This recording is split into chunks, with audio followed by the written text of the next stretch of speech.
It was 2 in the morning when my husband's mistress called, her voice oozing fake panic and real triumph. "Mrs. Lockwood? Harrison got into a brawl over me. Paparazzi are swarming. Come fix this." That's when I knew. The 3-year circus of being Harrison Lockwood's doormat wife was over. To the world, I was Nora Lockwood, the perfect wife who cleaned up his scandals, smiled through his humiliation, and played the shield for his hedonism. To Harrison and his mistress Paige, I was just a punchline, the Upper East Side wife who wouldn't leave. But that night, when I said, "Fine, I'm on my way," I wasn't the same woman who'd screamed, cried, and broken down over his betrayal. The VIP lounge was chaos. Paige draped over Harrison, fake tears in her eyes, clinging to him like a vine. Harrison sat on the velvet sofa, bruised knuckles and split lip, bored but dangerous, arrogant like he owned the building. When he saw me, he smirked, waiting for the explosion. "So, Nora," he drawled, "how are we playing the victim tonight?" Paige leaned in, whispering so only I could hear. "If people find out he fought over me, Lockwood stock tanks. But if it's defending his wife's honor, romantic, right?" She handed me her coat, the cloying floral perfume making me gag, and feigned humility. "Scream at me if you need to. I know I'm just a distraction." But I didn't scream. I took her coat, draped it over my shoulders, and said flatly, "Give me your bag too. If we're selling a lie, we sell it all the way." Harrison's smile vanished. He strode over, ripped the coat off me, and wrapped his own cedar-scented suit jacket around me. "Are you angry?" he murmured, desperate for a reaction. "No," I said. "This is my job." It was my job. PR director for Lockwood Holdings by day, his scandal cleaner by night. But that night, it was the last time. When we walked out to the paparazzi,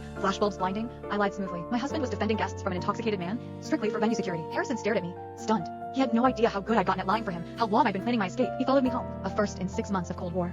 "I've neglected you," he said, nostalgic. "Cut the distractions, just us. Come to the gala tomorrow?" I'd heard this before.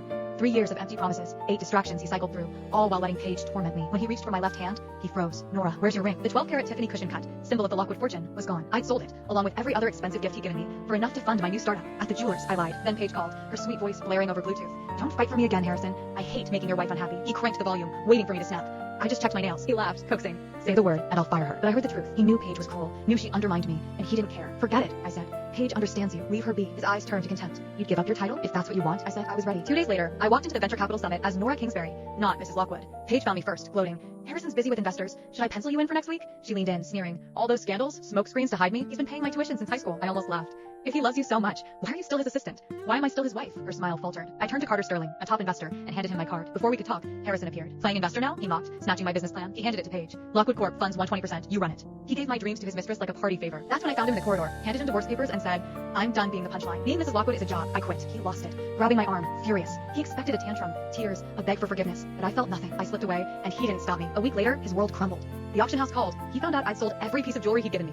The media ran headlines. "Mistress Lockwood cashes out." Paige, left to handle his PR, smashed a photographer's camera, trending as #Lockwood Mistress Assaults Press. The tide turned.